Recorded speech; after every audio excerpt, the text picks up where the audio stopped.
Саламатсыздарбы? Эфирде Илимдеги кыздар теледолбоору. Бүгүнкү программа кыздардагы лидерлик сапатты өнүктүрүү боюнча болмокчу. Лидерлик сапатты кантип өнүктүрсө болот? Адамдар лидер болуп төрөлөбү же аны өзүңдү тарбиялоо, ошол багытта билим алып, өзүндөгү лидерликти өнүктүрүп кетсе болобу? Мына ушул суроолорго жооп берүүгө аракет кылабыз.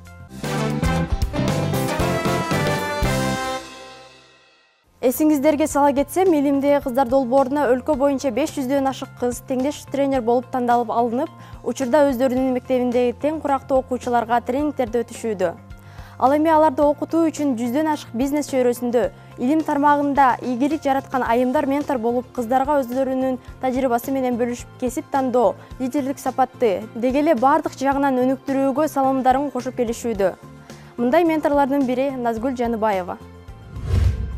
Арганда иш-чараларды уюштуруучу Eventim компаниясынын жана косметикалык компаниянын негиздөөчүсү.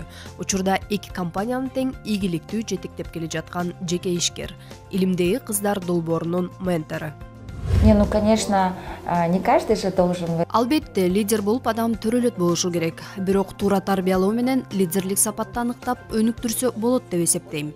Мисалы, абдан тартынчак болуп жүрүп, кандайдыр бир нерседен таасир алып, өзүндөгү лидерлик сапатты өнүктүрүп алган мисалдар көп эмеспи? Кээ бир учурда адамда лидерлик сапат бар, бирок аны сыртына чыгара албай жүрүшү мүмкүн.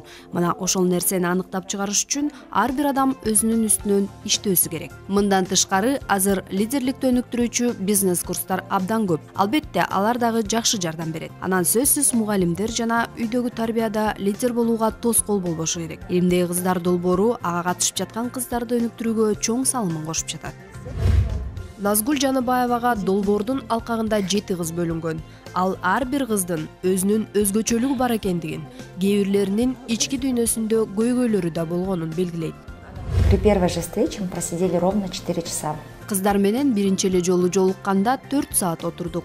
Мен алар менен абдан жакындан мамиле кылам. Аларга башында эле өзүн өнүктүрүү боюнча тапшырма бергем. Мендеги 7 кыздын ар биринин өзүнүн тарыхы бар. Ал жөнөкөй эмес. Кээ бирөөсүнүн ата-энелери менен мамилеси оор, кээ бирөөсү апасынын тарбиясын көрбөй чоңоюп жатат. Себеби алар шартына байланыштуу чет жерлерде жүрүшөт. Ар бир мен берген тапшырмаларды алар аткарышты. Азыр кыздардын айтуусу боюнча алар көпчүлүктүн алдында сүйлөгөндөн тартынбай калышты. Назгүл Жаныбаеванын айтымында долбоорго катышып жаткан 17 жаштагы Батма абдан чоң лидерлик сапатка ээ. Берилген тапшырмаларды так өз убагында аткарып, иш-чараларды уюштуруу боюнча дагы өзүн жакшы жагынан көрсөткөн. Бул проектте өзүмө алган көп нерселер болду, көп өзгөрүүлөр болду. Мага ушул сырттан эмес, ички жан дүйнөмдөн өзгөрүүлөр болду. Андан тышкары көп нерсени билдим, көп чөйрөгө катышып, жакшы инсандар менен тааныштым. Анан бул жактан кандай десем, лидерлик сапаттарды көп алдым. Группа менен иштөө, чөйрө менен тил табышуу, ошол эле убакта элдин алдында тартынбай сүйлөп, өз оюмду эркин жеткире билүүнү дагы үйрөндүм. Анан көбүнчө ушул ички дүйнөмө жардам берди. Бул стемди дагы бир сунуш киргизет элем. Айыл жергесине дагы алып барууну, алыскы райондорго, алыскы айыл аймактарга, анткени шаар жергесине караганда айылдан дагы кыйын кыздар бар да. Мисалы үчүн ошол так илимдерге кызыккан, биздин эле айылда так илимдерге кызыккан кыздар бар азыркы учурда. Мен курактуу же болбосо менден чоңдор чет мамлекетте окушуп атат, ошол тармак боюнча. Азыр алардан сурасам, бизде кызыгуубуз бар, ошону өнүктүрсөк болот, бизге бирок мындай бирок колдоп берген, бирөө мындай толугураак маалымат берген эч ким жок. Ошол нерсе дагы бизде жана болсо жакшы болот эле, пайда болсо жакшы болот эле деп. Назгүл Жаныбаева долбоорго катышып жаткан Дианада көйгөйлөр бар болуп, абдан жабык, эч ким менен сүйлөшпөгөн, көп ыйлаган сапаттары бар экенин жана өзүнүн курбу кыздары менен дагы тил табыша албай келгендигин. Бул көйгөйлөр бара-бара жоюлуп, Диана көз алдында жакшы жакка өзгөргөнүн кубануу менен бөлүштү. Да, у Дианы тоже она была очень замкнутой. Диана азыр өзүнүн проблемаларын жазганды үйрөндү. Кечке көп жаза бергенде, ичиндеги бук кылган нерселер сыртка чыгып бошоп калат да. Таарыныч, оору, жаман көрүү деген нерселерди кое берет. Азыр элдин алдында эркин сүйлөөнү үйрөнүп калды. Бул долбоорго чейин мен аябай тынч кыз болчумун, жөнөкөй эле. Ошондой эле мен байкадым, мен сразу өзгөрүлдүм. Мен мындай болбойм, мен сүйлөймүн, баары менен тил табышам дегенде жакшы сүйлөшүп тил табыштым баары менен. Кыздарды болсо өзүн тапканга, өзүнүн болсо өзүнө ишеним, өзү болсо чоң нерселерди кыла алат экенине болсо абдан жакшы бергиде. Бир гана болсо ал багытта эмес, өзүнүн багытын таап, туура максаттарды коюп, ошол жеткенге дагы бул программа аябай жардам берет. Мындан тышкары кыздар эми долбоорлорго волонтер жана кызматкер катары иштеп өздөрүнүн жакшы жагынан көрсөтө алышкан. Бүгүнкү күндө кыздар менен болгон долбоор аягына чыкканына карабастан дагы эле ментору менен биргеликте тыгыз иштешип жатышат. Кыздарга негизи лидерлик сапат керек. Лидерлик сапат деген эмне? Эң биринчи ошо максаты болуш керек, астыда. Андан кийин өзүнүн укугун жакшы билиш керек. Ата-эне дагы ошол бир аз балдарга баягы буйрутма сыяктуу только юрист окуйсуң, же Швейцарияда иштейсиң, сага билимдин эмне кереги бар деп ошо кыздардын келечегин кескин түрдө мындай чектеп коюп атышат да. Бул туура эмес. Кыздар кандай сапатка ээ болуш керек лидер болуш үчүнчү? Эң биринчи билимдүүлүк болуш керек. Билимдүү болсо өзүнүн укугун билет. Андан мындай конкреттүүлүк болот. Тегерегине демократиялык мамиле жасаш керек.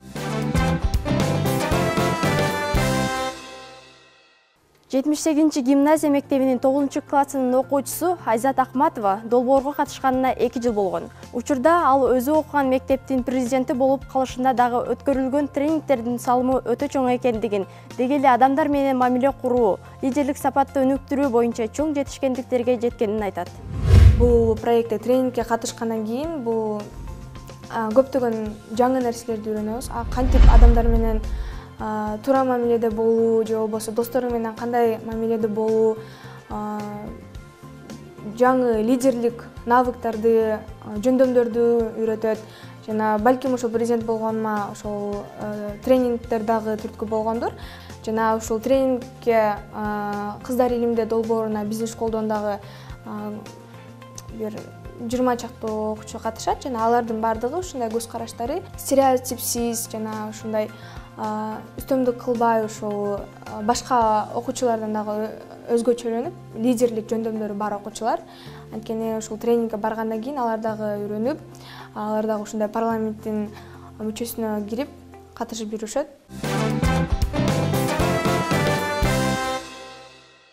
Психологияда кесибин сүйгөн адамдар өзүн бактылуу сезери жана чексиз ийгиликтерди жаратары айтылып келет. Чоң ачылыштар, дүйнөнү дүңгүрөткөн компаниялар жана тарыхта калган ысымдар кесибин сүйгөн адамдарга таандык. Мисалы, Стив Джобс өз кесибин сүйбөгөндө азыр Apple'дын кооз компьютери жана телефондору болмок эмес. Албетте, кесип тандоодо мугалимдерден, ага эжелерден жана ата-энеден кеңеш сурап коюу ашыктык кылбайт. Бирок акыркы чечимди өзүңүз гана кабыл алышыңыз керек. Сиз үчүн бирөө кесип тандаган такыр туура эмес. Жана кайсыл кесиптер келечекте актуалдуу боло тургандыгын жакшылап изилдеп чыкканыңыз оң болот. Кандай гана компания болбосун, өзүнүн компаниясына мультикесипкөйлөрдү алганга аракет кылат. Мультикесипкөйлөр деген эмне? Бул деген бир эле багыт менен эле алектенбестен, ошол эле инженер болобу, технолог болобу, ал сөзсүз түрдө дагы башка багыт боюнча дагы кандайдыр бир билими болушу керек. Ал билимдин эң негизгилеринин бири болуп, бул IT технологияны билүү болуп саналат да. Анткени технология, техника сөзсүз түрдө жаңы программирлөө менен байланыштуу болот. Анан мисалы азыркы эле тапта биздин Кыргызстандагы өндүрүштөрдү ала турган болсок, көп эле өндүрүштөрдө автоматизациялоо системасы киргизилген. Мисалы, эгерде мурун ошону адамдар өз колу менен жасаган болсо, азыр автоматташтырып баягы ошол линияларда баягы адамдардын мындайынча айтканда ошол кандайдыр процесске катышуусу дагы азайып келет. Мисалы, биотехнологияга байланыштуу, нанотехнологияга байланыштуу, же болбосо ошол коопсуз тамактарды чыгаруу боюнча технологияларга байланыштуу кесиптер баягы келечектин кесиби болуп саналат. Башында переводчикке же болбосо мен авиа жака тапшыргым келген. Мисалы, стюардесса же болбосо бортпроводник болуп, анткени бул англис тил жагынан дагы жакшы өздөштүрүп, STEM багыты боюнча дагы башка чет өлкөдөгү тренерлер менен дагы сабак өтүп калгам. Жана азыркы учурда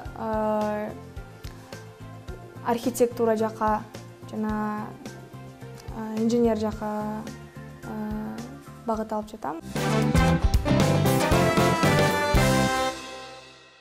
Азыркы учурда активдүү YouReport аттуу платформа ишке кирип жатат. Бул инновациялык санариптик программа жаштардын социалдык абалын мониторинг кылуу үчүн түзүлгөн. Ал сурамжылоо жүргүзүү жана коомчулук үчүн маанилүү болгон суроолорду кыскача билдирүүлөр менен атайын каналдар аркылуу сурамжылоого негизделген. Мисалы, Телеграмда жана WhatsApp мессенджер аркылуу join же болбосо старт деген сөздү жиберсек, ал сизге өзүнүн варианттарын сунуштайт. Кыргызча же орус тилинде сизге кандай ыңгайлуу болсо, ошол тилди тандайсыз. Анан кийин ошол тилде сизге кыскача билдирүүлөрдү жиберет. Сиздин жашыңызды, жынысыңызды, кайсы областтан, кайсы региондон болосуз, ошолорду сурайт. Анан кийин эле кыскача жооп берет. Сизди куттуктайбыз, сиз YouReport каналына катталдыңыз деп. Азырынча ушул этапта болуп атабыз. YouReportко катталуу бул акысыз, анонимдүү, өз ыктыярыңыз менен катталасыз. Эч ким сизди кыйнабайт. Эгер сиздин көйгөйүңүз, эгер сиз өлкөгө кайдыгер карабасаңыз, жаштардын өнүгүүсүнө сиз өз ыктыярыңыз менен катталып, өз оюңузду бөлүшүүгө мүмкүнчүлүк аласыз да. Азыр бизде жаш куракты 14 жаштан 30 жашка чейин деп белгилеп жатабыз. Өлкө боюнча YouReport платформасына катталгандардын саны азыр 6000ге жеткен. Бул абдан жакшы көрсөткүч. Анткени ал 15 октябрда тарта эле ишке кирген. YouReportко катталуу үчүн расмий сайтына кирип же Telegram, WhatsApp каналдары аркылуу мессенджер менен катталса болот. Андан тышкары маалыматты Instagram баракчадан, Twitterден алса болот. Ал жакта тынымсыз маалыматтар жайгаштырылып турат. Кыргызстан 89-өлкө болуп катталды. Учурда 90 өлкө кирген дүйнө жүзү боюнча. Борбордук Азияны алганда Кыргызстан Өзбекстандан кийинки экинчи мамлекет болуп кирдик. Бул чоң жетишкендик деп эсептейм. Ошол учурда студенттер бардыгы жалпы биригип, Өзбекстандын студенттери ошол YouReport платформасы аркылуу 10% жеңилдетүүгө жетишти. Муну жаштардын үнүн мамлекет угуп, аларга жеңилдик алып берди да, контракт төлөөдөчү. Илимдеги кыздар долбоорунун насаачылык программасынын алкагында Кыргызстанда технологиялар, илим жана чыгармачылык индустрия жагынан кесиптик тажрыйбасы бар айымдар ментор катары тандалып алынган. Алар кыздарга лидерлик сапатты өнүктүрүү, кесипти туура тандоо сыяктуу багыттар боюнча өз тажрыйбалары менен бөлүшүп келишүүдө. Бүгүн студияда конокто Айнура Бирназарова жана анын менчиси Ырысжан. Саламатсыздарбы? Студиябызга кош келипсиздер.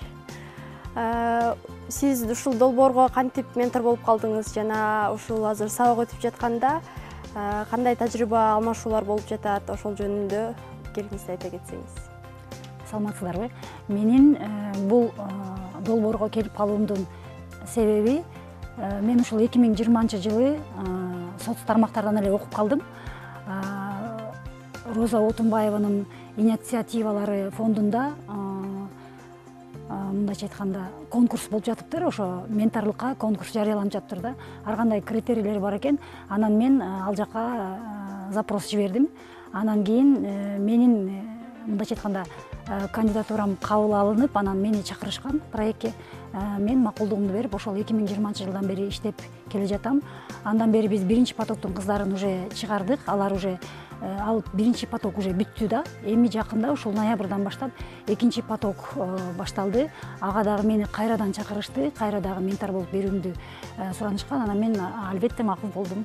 Долбоордун максаты жөнүндө айтып өтсөңүз. Долбоордун максаты бул негизи өспүрүм кыздарды илимге, STEM багытына тартуу болуп эсептелет да. Сиздин группаңызга канча кызды алгансыз жана аларда кандай өзгөрүүлөр болду? Эмнелерге үйрөттүңүз? Илим багытында жана STEM багытындагы биздин ошол өлкөбүздөгү эле ар кандай ийгиликке жетишкен айымдардын айрыкча айымдардын да ошолор менен жолуктуруп тааныштырып ушундай пикир алмашуу бөлүшүү боюнча иштерди алып барып баштадык да. Бул долбоор кыздарга кандай таасир берди жана ушул илимге байланыштуу кесиптерди тандаганга түрткү болдубу? Менин оюмча ар бир аракет кылган кыз үчүн ал түрткү болду да. Алар өзлөрү мисалы буга чейин ушул проектке келгенге чейин мисалы кайсыл жакты тандашты, мисалы аларга профориентация азыр бизде кандай десем көп жакшы өнүккөн эмес да. Мисалы мектептен дагы азыраак информация, үйдөн дагы азыраак, балким ата энеси көп толук информация бере албайт, же иштейт ар кандай да, же ата энеси бул өлкөдө эмес, даже чоң ата чоң апасы менен жашашат мисалы да. Аларга кыйыныраак да, тандоо жүргүзүү кыйыныраак. Ошондуктан мына ушул проектте алар өзлөрүнө тандоо жасай алышат да, ушул ментордун аракети менен да. Ырысжан, ушул долбоорго кантип катышып калдыңыз? Ушул долбоорго чыккандан кийин өзгөрүүлөр болдубу? Кандай таасир калтырды, ошол жөнүндө кененирээк айтып кетсеңиз? Кыздар илиминде группасында бизге жөнөттү информацияны жөнөтүп, биз аяка анкетабызды жаздык. Ушул сабактар менен алектенем, ушул сабактар жагат, ушул нерселерди мындай кылгым келет, ушул нерселерди күтөм. Ар бир адам алып чыкса болот. Ал үчүн аракет гана керек. Биздин бүгүнкү программа соңуна келип чыкты. Саламатта туруңуздар. Ар бир кыз көптөгөн ийгиликтерге жетише алат. Мыкты адис же жетекчи боло алат. Баары бир жерге кетип, үйдө отурасың. Спортто бийиктиктерди багынтат. Кызга 40 үйдөн тыюу дейт. Кайдагы спорт? Илимпоз болот. Мугалим эле болуп ал. Эмне кыласың илимди? Жаңы ачылыштарга жетише алат. Кайдагы ойлоп табуу? Кыздарга илимде орун жок. Дүйнөлүк компанияларда программист болуп иштей алышат. Кайдагы айти? Сенин ага мээң жетпейт. Шылдыңдаган, колдоосу жок ар бир сөздү укканда кыздардын келечегинин бир бөлүгү жок болот. Кыздардын мүмкүнчүлүктөрүн ишке ашырууга жардам бериңиз. Сенин колуңдан баары келет. Сен жасай аласың. Сен күчтүүсүң. Акылдуусуң. Мен сага ишенем. Эч кандай чек жок. Кыздар күчтүү, кайраттуу, ийгиликтүү боло алышат. Кыздар жете албаган бийиктиктер жок.